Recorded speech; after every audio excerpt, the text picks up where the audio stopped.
বিরতির পর স্বাগত। হরিয়ানা, দিল্লি, পাঞ্জাব এই সমস্ত জায়গায় সবথেকে বেশি কৃষক আন্দোলন প্রতিনিয়ত সক্রিয় হচ্ছে।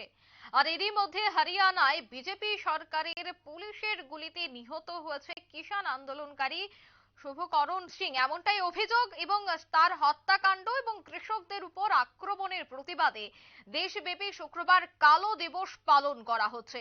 সংযুক্ত কিষাণ মোর্চা, কেন্দ্রীয় ট্রেড ইউনিয়ন যুক্ত মঞ্চ এবং স্বাধীন আঞ্চলিক ফেডারেশনের যৌথ মঞ্চ সারা দেশের সঙ্গে আগরতলার প্যারাডাইস চমুনিতে এই কর্মসূচিটি পালন করেছেন, যেখানে বাম নেতৃত্ব পবিত্র কর থেকে শুরু করে প্রত্যেকেই উপস্থিত ছিলেন। প্রত্যেকে একে একে করে শ্রদ্ধাঞ্জলি জ্ঞাপন করেছেন। মূলত অভিযোগ যে হরিয়ানা পুলিশের গুলিতেই নিহত হয়েছে কিষাণ আন্দোলনকারী শুভকরণ সিং এবং ওনার হত্যাকাণ্ড এবং কৃষকদের উপর আক্রমণের প্রতিবাদেই তারা গোটা দেশব্যাপী কালো দিবস পালন করছে। তারই অঙ্গ হিসেবে আজ দেখা গেছে প্যারাডাইস চমুনিতে বাম নেতৃত্বদের উদ্যোগে সেই কালো দিবস উদযাপন করতে। সে বিষয়ে বাম নেতৃত্বরা কি বলছেন শোনাবো। এই সিদ্ধান্তের ভিত্তিতেই আমরা আজকে এখানে এই কর্মসূচি গ্রহণ করেছি।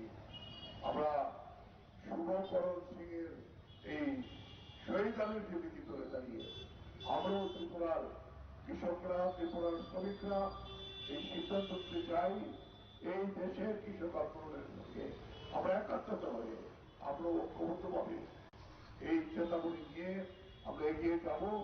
এই হোক আজকে তার শহীদান দিবসে আমাদের সবচেয়ে বড় শপথ। এই কয়েকটি কথা বলে আবারও আপনারা শুনলেন বাম নেতৃত্ব পবিত্র করের বক্তব্য। মূলত তিনি বিভিন্ন বিষয় নিয়ে নিশানা করেছেন শাসক দলকে আজকের বক্তব্য রাখতে গিয়ে। এছাড়া আজ দেখা গেছে কিষাণ মোর্চা, কেন্দ্রীয় ট্রেড ইউনিয়ন যুক্ত মঞ্চ এবং স্বাধীন আঞ্চলিক ফেডারেশনের যৌথ উদ্যোগে গোটা দেশব্যাপী বিভিন্ন জায়গায় এই কালো দিবস উদযাপন করা হচ্ছে। তারই অঙ্গ হিসাবে আজ রাজ্যেও এই দিবসটি উদযাপন।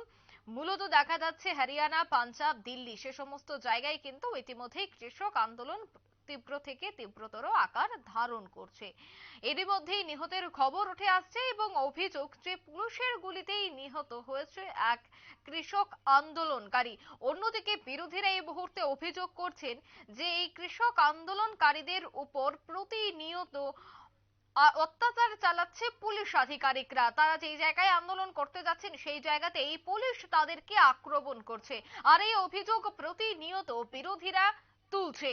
তারই অঙ্গ হিসাবে আজ যখন দেখা গেছে কালো দিবস উদযাপন করতে বাম নেতৃত্বদের, তখন তারা বক্তব্য রাখতে গিয়ে কিন্তু সেই বিষয়গুলিও তুলে ধরেন।